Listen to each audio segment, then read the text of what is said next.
Olá pessoal do canal YouTube, muito boa noite a todos. Estamos aqui mais uma vez com esta videoaula para dar sequência às questões do Padre Paulo Ricardo Azevedo Júnior e o gnosticismo, agora com a pergunta de número 16. Questão de número 16 diz textualmente o seguinte: esta concepção que o padre tem da gnose e dos gnósticos é válida? Meus comentários. A concepção que o padre tem da gnose é do ponto de vista cultural, pois ele não conhece a doutrina gnóstica do ponto de vista iniciático. A gnose se expressa nos meandros religiosos e nas ordens místicas através de dois círculos: círculo cultural e círculo iniciático. Ao círculo cultural chegam os chamados do Cristo, e ao círculo iniciático chegam os escolhidos do Cristo. No círculo cultural há problemas sérios quanto à doutrina gnóstica autêntica, restaurada pelo venerável mestre Samael a partir de 1950. Só há uma doutrina gnóstica verdadeira, a doutrina gnóstica samaeliana, que rege o movimento gnóstico cristão universal.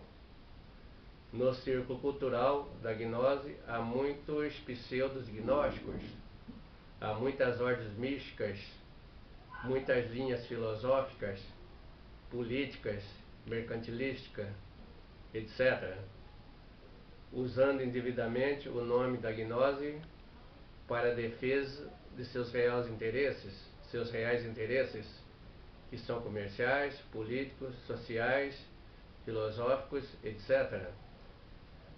Os pseudo-gnósticos do círculo cultural são traidores do venerável mestre Samael e da real gnose. Eles promovem a verdadeira desvalorização da real doutrina gnóstica, avacalham a gnose do Cristo. Então, é destes pseudos gnósticos que o padre fala, e não dos verdadeiros gnósticos, porque a estes ele não conhece, por razões óbvias. Somente os escolhidos do Cristo podem ser considerados gnósticos. O pessoal do círculo cultural, como é o caso do padre e muitos outros que usam a falar de gnose, são apenas aspirantes deste círculo de conhecimento. O pessoal do círculo cultural, como aspirante, então não tem penetração no real conhecimento, que é o conhecimento iniciático, que é protegido por símbolos. E para chegar a esse conhecimento, a sua compreensão, é preciso ter iniciações para poder interpretar esses símbolos. E o pessoal do círculo cultural, como é o pessoal de todas as 60 mil religiões que se dizem ter por aí, das ordens místicas secundárias, ainda infelizmente não possuem esta chave de leitura. Então falam do que desconhece, e quando a gente fala e julga, interpreta o que desconhece, como se tivesse conhecimento, a gente está próximo do absurdo. Somente um gnóstico consegue identificar outro gnóstico. Por isso seria impossível ao padre e a qualquer outra pessoa do círculo cultural reconhecer um gnóstico em sua comunidade. O movimento gnóstico, que está no mundo desde o seu início, é um movimento gnóstico, quer dizer, o movimento do conhecimento. O conhecimento por si só ele é estático. Para movimentar ele precisa então de pessoas. Daí vem a palavra movimento. Esse movimento no início ele estava lá na Índia com os brahmanes, que eram os detentores desse real conhecimento. Os brahmanes são pessoas da alta casta social lá da Índia. No outro lado, lá do Egito, esse conhecimento estava nas mãos dos poderosos faraós e das Ísis, que são pessoas também da alta casta social egípcia. E ele estava nos templos de iniciação de Roma, né? Onde tinha as vestais, também em Jerusalém, onde tinha o templo com o Sinédrio, com seus 500 conselheiros, de onde pertenceram Jesus Cristo e a sua família real, e os Judas e também muitos apóstolos. Na Grécia estava nas mãos dos filósofos iniciados. E como a sabedoria estava no Egito, todo mundo que quisesse acesso à sabedoria teria que viajar ao Egito, ir para lá. Assim foram os filósofos como Sócrates, Platão, como Pitágoras, como na Israel foi o José, aquele das 7 vacas gordas, das 7 vacas magras, dos sonhos do faraó, também Moisés, e fora nada menos do que Jesus Cristo e sua família. Ele tinha que ir porque lá que ele ia fazer as suas iniciações, e isso fora feito dos 12 até os 30 anos. Os 18 anos que o pessoal do círculo cultural gnóstico tem total desconhecimento. Depois desse conhecimento, na época de Jesus Cristo, teve em sua plenitude na terra, com os apóstolos.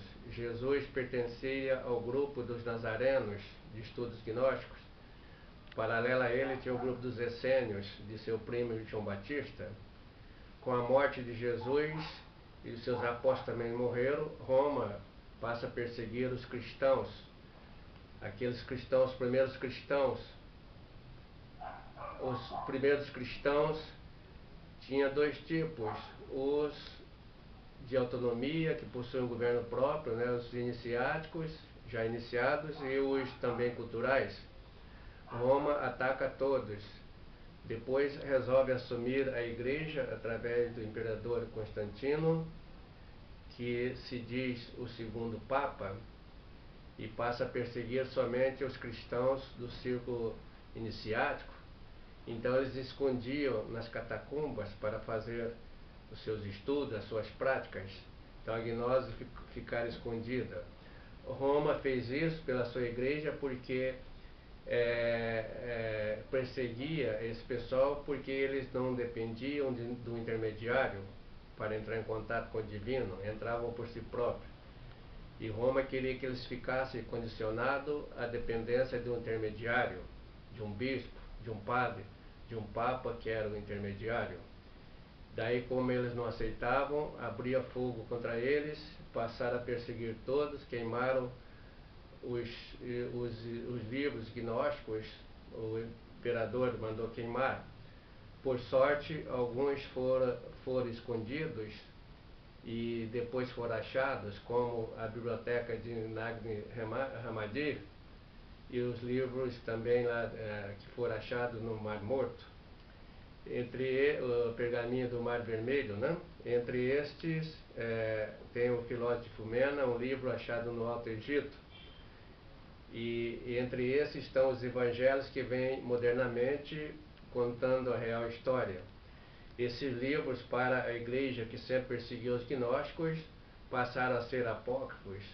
Eles escolheram alguns canônicos que lhes atendiam seus propósitos de dominação e expurgaram a maioria dos livros, tirando das escrituras também algumas partes que se diziam que Jesus pertencia à parte humana, deixando somente o relativo à parte divina. E assim fora feito, de forma que Roma sempre perseguiu os gnósticos, a igreja, né, romana, e fora ela mesma que deu o nome de gnóstico para os primeiros cristãos. Eles não se chamavam de gnósticos, nem se titulavam gnósticos. A igreja é que chamou eles de gnóstico, porque a palavra grega gnós se diz a respeito de conhecimento. Então Roma reconheceu o seu próprio conhecimento como gnóstico. E aí então a gnose passou a ser perseguida durante toda a Idade Média. Ela ficou restrito às iniciações da Rosa Cruz, da maçonaria, na teosofia, na logosofia, etc. E modernamente o venerável mestre Samael, em 1950, restaurou o movimento gnóstico e a gnose, sintetizou sobre a linha dos 3 fatores de revolução da consciência. 3 fatores de revolução da consciência está contido na doutrina gnóstica samaliana. O venerável mestre Samael falecera e deixou em seu lugar o venerável mestre Rabulu, que sintetizou ainda mais o movimento gnóstico. Entretanto, ele falecera no ano 2000, e de 2000 para cá houve uma chuva de falsos gnósticos, pseudo-gnósticos, magos negros, traidores da real doutrina gnóstica, que em menos de 17 anos avacalharam totalmente a gnose, a ponto de ter linha gnóstica que para fazer iniciação precisava ser homossexual, como aqui tem na Suíça. Para outros precisava ter isso, ter aquilo, ou seja, teria que ser um delinquente, e ainda tem que ser para poder ser um gnóstico. Essa gnose que o padre deve falar é essa gnose que atualmente está na internet, então é preciso a gente ter muito cuidado com ela. Para os gnósticos novos, o pessoal que vai estudar gnose, para que não entre de gaiato no navio, a gente recomenda e orienta que há somente o movimento gnóstico verdadeiro, que é do MGCR, Movimento Gnóstico Cristão Universal. Os outros, infelizmente, são todos falsos, traidores. A essas correntes, essas correntes foram formadas de pessoas dissidentes da gnose verdadeira, que saíram com diversas linhas, diversos ramos, puxando para o atendimento de seus objetivos, geralmente comerciais, mercantilistas, etc. E então, o que sobrou foi esta linha que a gente está recomendando a todos, do movimento gnóstico cristão universal, revalorizador, onde estão agrupadas as pessoas que lutam pela defesa e pela revalorização dos princípios gnósticos esotéricos cristão universal. Muito obrigado a todos, a paz reverencial.